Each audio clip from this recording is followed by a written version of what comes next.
दोस्तों, पैंटानल दुनिया की सबसे बड़ी उष्णकटिबंधीय आर्द्रभूमि है।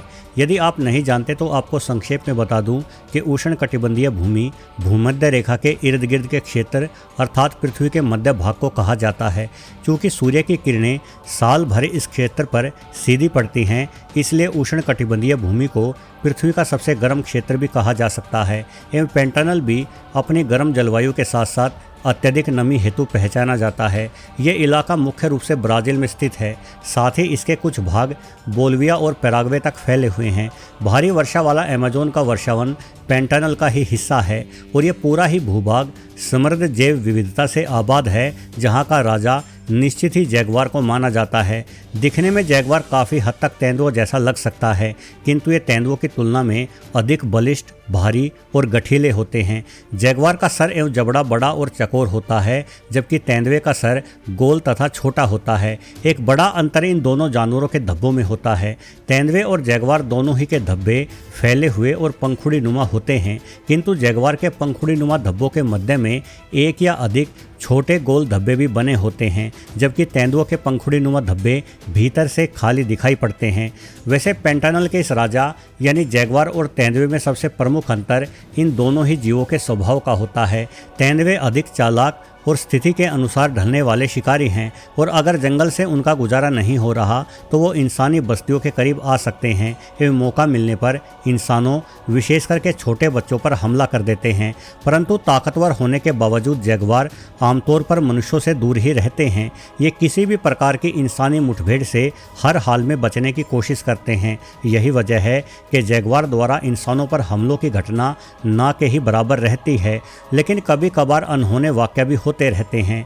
जॉर्ज एवेलो, जो कि एक 60 वर्षीय खेतों में कार्य करने वाले श्रमिक थे, साथ ही वो जंगल में आने वाले पर्यटकों को उनकी ज़रूरत का सामान भी बेचा करते थे, के लिए अप्रैल 2025 का दिन एक ऐसी ही अनहोनी घटना का गवाह बन गया।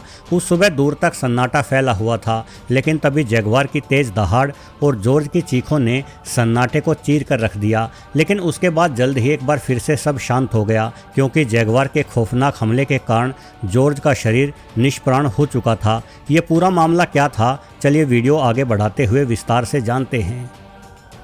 दोस्तों, वर्षा ऋतु के दौरान पूरे पैंटानल क्षेत्र में नदियां उफान पर होती है, जिस कारण सारे मैदानी इलाकों में बाढ़ आ जाती है। लेकिन यहाँ रहने वाले जीवों को इस बाढ़ से कोई विशेष समस्या नहीं रहती, बल्कि यहाँ रहने वाले विशाल ऊदबिलाऊ कैपिबारा नामक बड़े से चूहे जैसा दिखाई देने वाला यह जीव और खुद जैगवार समेत सबके सब माहिर तैराक होते हैं एवं पानी को काफ़ी पसंद करते हैं। कैपिबारा और विशाल ऊदबिलाऊ जैगवार के सबसे प्रमुख शिकारों में से एक है, किंतु यदि ये दोनों उपलब्ध ना हो तो जैगवार इस घड़ियाल को भी मारकर खा जाता है, जिसे काइमैन कहा जाता है। यानी वर्षा ऋतु में जैगवार के पास भोजन की तो कोई कमी नहीं रहती। ठीक इसी समय दुनिया भर से पर्यटक भी पैंटानल क्षेत्र को निहारने आते हैं। इन पर्यटकों का मुख्य लक्ष्य किसी जैगवार को देखना ही होता है और इन पर्यटकों के सहारे पैंटानल के निवासी अपनी जीविका चलाते हैं। यही वजह है कि जैगवार की इज्जत इन स्थानीय लोगों की नज़रों में बेहद अधिक है। जॉर्ज एवेलो नामक श्रमिक भी जैगवार का बेहद सम्मान करते थे। उनका मानना था कि जब तक जैगवार उनके आसपास है तब तक पर्यटकों के सहारे उनका गुजारा अच्छे से चलता रहेगा। जॉर्ज की पहचान अनेकों पर्यटकों से हो चुकी थी, जो प्रतिवर्ष पैंटानल में आते थे। हर कोई जॉर्ज का आदर किया करता था, क्योंकि जॉर्ज को जंगल के संकेतों के बारे में गहरी जानकारी थी। वो झाड़ियों को देखकर ही पर्यटकों को बता देते थे कि यहाँ से कौन सा जानवर गुजरा होगा। जॉर्ज ने खुद पर जैगवार के हमले से करीब 1 सप्ताह पहले कुछ पर्यटकों को ये जानकारी दी थी कि यहाँ एक मादा एवं इलाके को हथियाने के लिए पिछले करीब 10 दिनों से 2 नर जैगवारों के मध्य में झड़प चल रही है और ऐसे समय में जैगवार जरा हिंसक हो जाते हैं, इसलिए पर्यटकों को सावधान रहने की आवश्यकता है। किंतु कौन जानता था कि पर्यटकों को सावधान रहने की हिदायत देने वाले जॉर्ज एवेलो खुद ही इस घातक शिकारी का शिकार बन जाएंगे।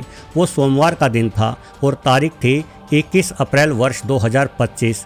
समय सुबह का था। हर रोज़ की तरह इस रोज़ भी जॉर्ज अपने खेतों की जांच करके नदी किनारे की ओर जा रहे थे, जहां उन्होंने खुद के लिए दुकान के रूप में एक छोटा सा आशियाना बनाया हुआ था। वो पर्यटकों को कॉफ़ी, मछली, शहद एवं कुछ अन्य भोज्य पदार्थ बेचा करते थे। जब जॉर्ज अपनी दुकान के निकट पहुंचे तो उन्हें वहां जैगुआर के पंजों के निशान दिखाई दिए, लेकिन जॉर्ज के लिए ये कोई नई बात नहीं थी। वो दुकान की साफ सफाई के कार्य में जुट गए ताकि पर्यटकों के स्वागत हेतु दुकान को तैयार किया जा सके। ठीक उसी समय उनकी कमर को चारों ओर से नुकीले पंजों ने घेर लिया। इससे पहले कि जॉर्ज पलट पाते, उन्होंने खुद के ऊपर एक जोरदार खिंचाव शक्ति महसूस की, जिस कारण जॉर्ज पीठ के बल नीचे गिर गए। अगले ही क्षण जॉर्ज ने देखा कि एक बेहद बड़े आकार का जैगुआर आंखों में लाल अंगारे लिए उनकी छाती पर चढ़ बैठा है। जॉर्ज जोरों से चिल्लाने लगे, किंतु बदकिस्मती से उनकी मदद हेतु वहां आसपास कोई नहीं था। जल्द ही जैगुआर उन्हें घसीटने लगा। जॉर्ज ने अपने हाथों से आसपास की वस्तुएं और झाड़ियों को पकड़ने की कोशिश की, लेकिन जैगुआर की ताकत के सामने वो बिल्कुल बेबस थे। उनकी लकड़ियों से बनी उस दुकान के आंगन की मिट्टी पर अब केवल जॉर्ज के निशान ही शेष बचे थे। जैगुआर जॉर्ज को घने जंगल में घसीट ले गया। शायद समय रहते जॉर्ज को मदद मिलती तो उनकी जान बच सकती थी, परंतु यह घटना सुबह करीब 6 बजे घटित हुई थी और जॉर्ज की खोज लगभग 9 बजे तब शुरू हुई जब एक सफारी गाइड का उनकी दुकान पर आना हुआ। ये गाइड अक्सर जॉर्ज के पास कॉफ़ी पीने आया करता था। हालांकि हो सकता है कि कोई अन्य व्यक्ति भी उनकी दुकान पर आया हो, लेकिन दुकान को बंद देखकर वापस लौट गया हो। परंतु सफारी गाइड ने जब जॉर्ज को दुकान पर नहीं देखा तो उन्हें काफ़ी आश्चर्य हुआ, क्योंकि जॉर्ज हमेशा ही यहाँ मौजूद होते थे। यहाँ तक कि बुखार या किसी अन्य मुश्किल स्थिति में भी उन्हें छुट्टी करते हुए कभी नहीं देखा गया था। सफारी गाइड जॉर्ज का नाम पुकारने लगे, तभी उन्होंने देखा कि जॉर्ज की दुकान का दरवाज़ा थोड़ा सा खुला हुआ है। ये देखकर गाइड साहब दुकान के करीब गए और उत्सुकतावश दुकान के आसपास टोह लेने लगे। तभी गाइड को जमीन पर पड़ा हुआ रक्त दिखाई दिया। यह रक्त जमते हुए काला पड़ चुका था। पास ही में जॉर्ज का मोबाइल फ़ोन भी गिरा हुआ था। उसके बाद सफारी गाइड को मिट्टी में घसीटे जाने के निशान भी दिखाई दिए, जिन्हें देखते ही वो समझ गए कि कोई बहुत बड़ी अनहोनी हुई है। सफारी गाइड ने तुरंत अपने साथियों से संपर्क किया और पूरा माजरा समझाया। जल्द ही जॉर्ज की खोज शुरू हो गई। न सिर्फ सफारी गाइड बल्कि मछुआरे, स्थानीय निवासी एवं जॉर्ज के परिवार के सदस्यों के साथ साथ पुलिस भी इस खोजी अभियान में बड़े पैमाने पर जुट गई। उस रोज़ यानी सोमवार को पूरा दिन और देर रात तक खोज चलती रही, लेकिन जॉर्ज का कहीं कोई पता नहीं चल पाया। अगले रोज मंगलवार 22 अप्रैल की सुबह खोज का दूसरा दिन शुरू हुआ। आज खोजी दल और भी बड़ा था। स्वयंसेवक दल और कुत्तों की भी मदद ली जा रही थी।